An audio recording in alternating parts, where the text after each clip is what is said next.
Hi everyone, I am Deepak Rati. Recently in May 25 attempt, I clear my Group 1 and become a qualified chartered accountant. Yes, I am CA Deepak Rati.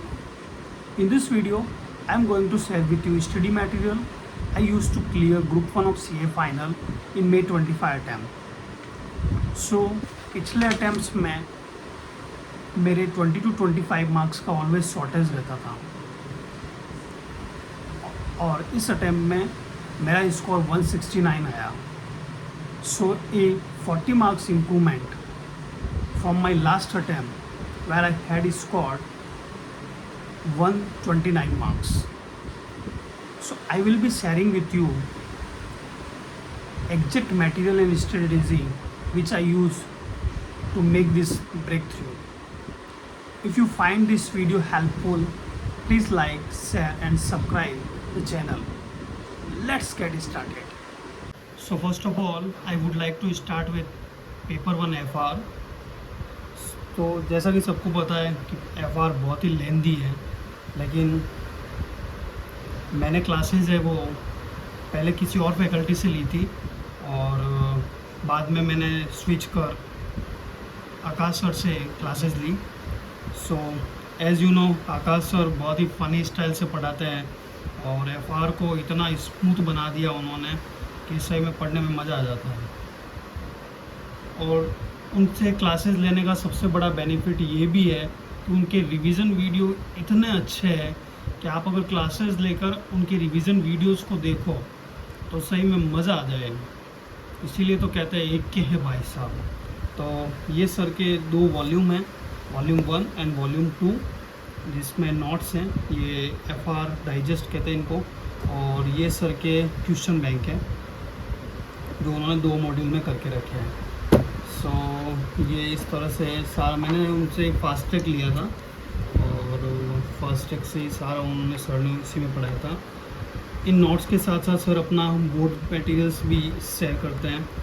तो मैंने board material time short की वजह से print ही निकला दिया था और कुछ का मैंने खुद ही नोट्स बना लिए थे. सो इस प्रकार ये मटेरियल है और ये उनका क्वेश्चन बैंक है. क्वेश्चन बैंक में भी सर सारे जो LDR है वो पहले से ही करवा देते हैं क्लास के साथ में ही. तो बाद में तुम LDR करो तो ही तुम्हारा सारा काम बन जाएगा और बाकी छोड़ भी दो तो भी ठीक है. बाकी सर से वीडियोस से कनेक्ट रहो, उनके रिवीजन वीडियोस से कनेक्ट रहना ज़रूरी है क्योंकि कुछ भी RTP MTP में नए क्वेश्चन आते हैं तो सर अपने चैनल पे उसको डाल देते हैं. ये मैंने सबसे पहले फाइनेंशियल इंस्ट्रूमेंट का सर का प्रिंट करवा दिया था और इसी से मैंने पढ़ा था. मैंने एक इंडेक्स बना लिया था और जैसे कि आप देख पा रहे होंगे ये इंडेक्स मैंने बना लिया था और इस इंडेक्स के थ्रू ही मैंने सारी पढ़ाई की. FR में आपको प्रैक्टिस करनी पड़ेगी.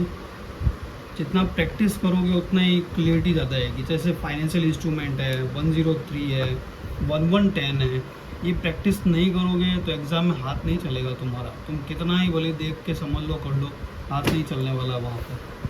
तो इस तरह से ये मटेरियल था और ये मैंने कुछ हैंड रिटन नोट्स बना दिए थे स्टार्टिंग के, जैसे 16, 38, 40, 36, 105, 109, 112.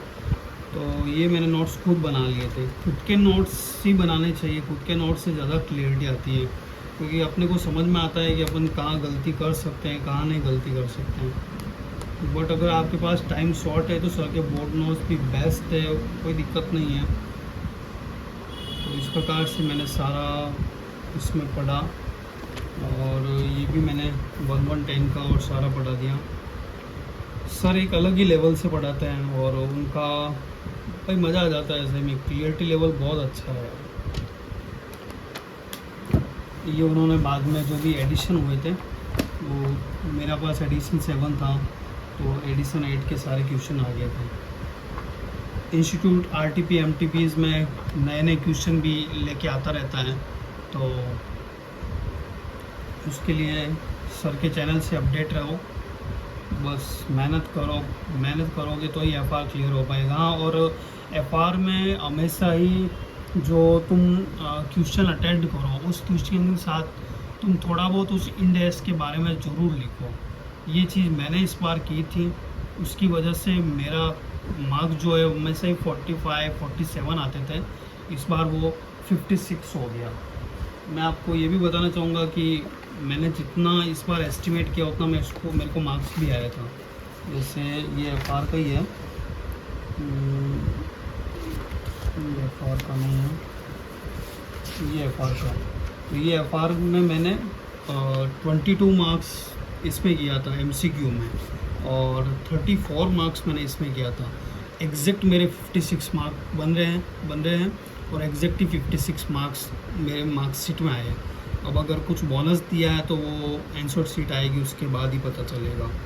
सो इस बार मेरा एस्टिमेशन भी काफ़ी ठीक रहा। सो नेक्स्ट पेपर की बात करते हैं। पेपर 2 अपना AFM है।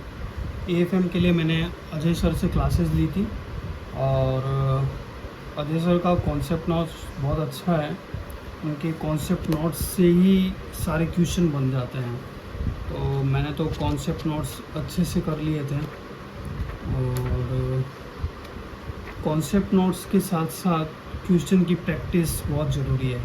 कॉन्सेप्ट नोट में आपको स्टार्टिंग में जो इन्होंने दे रखा है बेसिक ऑफ AFM, ये बहुत हेल्पफुल होता है सिक्योरिटी वैल्यूएशन में, मर्जर एक्विजिशन में, इन सब में बहुत हेल्पफुल होता है। तो बेसिक्स इन्होंने जो स्टार्टिंग में दिया है वो बहुत अच्छे हैं, और हर कोई चैप्टर में ये कहीं ना कहीं यूज़ आते ही आते हैं। सो कॉन्सेप्ट नोट्स फर्स्ट, फिर उनका क्वेश्चन बैंक। क्वेश्चन बैंक आपको ये क्वेश्चन बैंक कर लो, और कोई क्वेश्चन बैंक या इंस्टीट्यूट का मटेरियल वगैरह कुछ भी देखने की ज़रूरत नहीं है। इसमें सर ने सारे कवर किए हुए हैं। मैंने इस बार क्या किया कि जो क्वेश्चन हैं, जितने भी क्वेश्चन थे, जैसे कि सिक्योरिटी वैल्यूएशन में 67 क्वेश्चन हैं, तो मैंने 67 क्वेश्चंस में इसके आगे लिख दिया था ये 20 क्वेश्चन जो है वो ट्रिकी क्वेश्चन है। ये 20 क्वेश्चन तुमको एग्ज़ाम से पहले भी देखने हैं, और ये 20 क्वेश्चन तुम्हें हैंड प्रैक्टिस भी करना है, प्रैक्टिस करना पड़ेगा भाई, वरना AFM में भी बहुत मिस्टेक होती है। छोटी छोटी मिस्टेक्स की वजह से मार्क्स कट जाते हैं।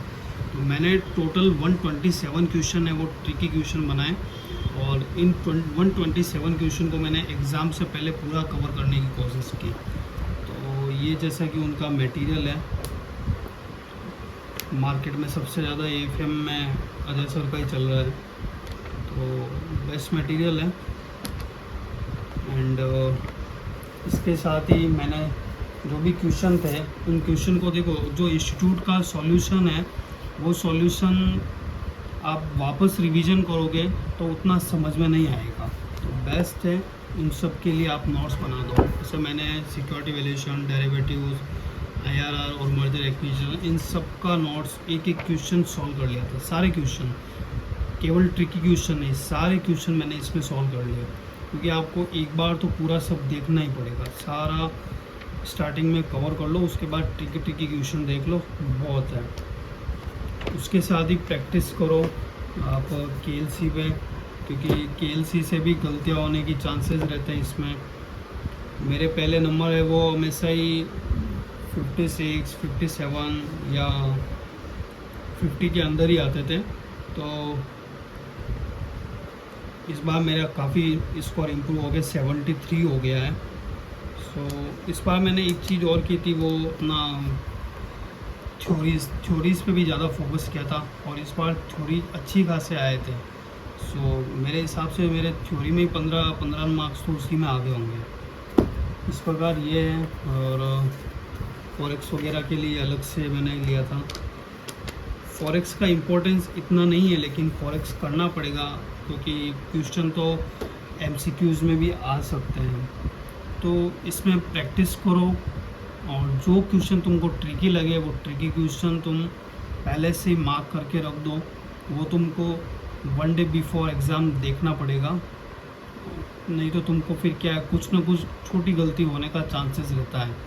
और यहाँ स्टेप मार्किंग होती है, तुम्हारा एक जगह छोटा गलती कुछ रह गया तो वो उसका इम्पेक्ट आगे आगे पूरा आता रहेगा, और फिर तुम्हारे सारे मार्क्स कट जाएंगे। तो प्रैक्टिस करो ताकि प्रेजेंट भी अच्छे से कर पाऊँ। इसमें मेरा एस्टिमेशन था एमसीक्यू में 28 मार्क्स का और डिस्क्रिप्टिव में 46 मार्क का, मेरा 74 बन रहा था और मार्कशीट में मेरा 73 आया। तो इसमें भी मेरा एस्टिमेट बिल्कुल एग्जैक्ट रहा। सो अगले पेपर की बात करते हैं। पेपर 3 सीए फाइनल ऑडिट मेरे लिए तो सही में परेशानी का घर था। मेरे हमेशा ही इसमें 40 के नीचे ही मार्क्स आ रहे थे, चाहे कितना भी पढ़ के जाओ, कुछ भी करो, याद ही नहीं रहता था। एग्ज़ाम में एकदम ब्लैंक हो जाते थे। तो मैंने नोट्स तो शुभम केशवानी सर के फॉलो किए, उनके नोट्स बहुत अच्छे हैं, कोई ऐसी बात नहीं है कि नोट्स में कोई दिक्कत है। सारा कुछ मटेरियल उन्होंने कवर किया, इसमें हाईलाइट भी किया हुआ है, अच्छे से सब कुछ किया हुआ है। बस डिपेंड करता है कि आप कितना उसको याद रख सकते हो। कोई दिक्कत इसमें याद रखने की, आप पढ़ सब लोगे, समझ सब लोगे, सबको समझ में आता है। ऐसी बात नहीं है ऑडिट समझ में नहीं आता, समझ में भी आता है, क्वेश्चन भी सब कर लेते हैं। लेकिन वही एक एग्ज़ाम में तुमको रिकॉल होगा या नहीं होगा, उस पर डिपेंड करता है। और इस बार तो भाई ऑडिट का पेपर भी ज़बरदस्त आया था। ये मैंने कुछ ऑडिट के नोट्स भी बना दिए जो सर क्लास में बनवाते थे। मैंने सर का फास्ट ट्रैक लिया था, एक बार नहीं 2 बार लिया था क्या करें। और ये एमसीक्यू बुकलेट है, एमसीक्यू बुकलेट से मैंने सारे एमसीक्यूज़ देखे थे। एमसीक्यू प्रैक्टिस करना ज़रूरी है। तो क्या है कि एग्ज़ाम में एमसीक्यू काफ़ी लेंदी आए थे। जैसे इस बार का पेपर देखें तो एमसीक्यू काफ़ी लेंदी एमसीक्यू आए थे, काफ़ी लेंदी। मतलब तुम पढ़ते पढ़ते तुम्हारा सारा टाइम तो इसी में चला जाए, इतना लेंदी एमसीक्यूज़ थे। और वो भी इतने छोटे छोटे पॉइंट, ट्रिकी पॉइंट पूछे थे कि भाई समझ ही नहीं आ रहा था, दिमाग ही पूरा हिल गया था। तो एमसीक्यू में मैं 14 मार्क्स मैंने लिखा है और डिस्क्रिप्टिव भी भाई तगड़ा आया था। थे सारे जाने पहचाने क्वेश्चन, लेकिन सब अलग अलग जगह से पूछे थे तो कुछ याद ही नहीं आ रहा था। तो फिर देखो, तुम अगर एक बार पेपर में हिल जाओगे तो कुछ ना कुछ गलतियाँ ज़्यादा ही रहेगी। और इसमें मैंने 43 मार्क्स अटेंड किया था, जिसमें मैं 20 मार्क्स सोच रहा था। तो इसमें मेरे 34 मार्क्स बन रहे हैं और मार्कशीट में मेरे 40 मार्क्स आए। तो देखते हैं आंसर शीट में इंस्टीट्यूट ने कितने बोनस मार्क्स दिए हैं। बोनस मार्क तगड़े अच्छे दिए तो भी इम्प्रूवमेंट हुआ है। सो भाई ऑडिट का तो सबको अपनी अपनी खुद ही स्ट्रेटेजी बनानी पड़ेगी, तुम कैसे याद रख सकते हो, क्योंकि इसमें समझना से भी कुछ नहीं होगा। समझना भी ज़रूरी है एमसीक्यू के लिए, लेकिन डिस्क्रिप्टिव के लिए तुमको लिखना ज़रूरी है।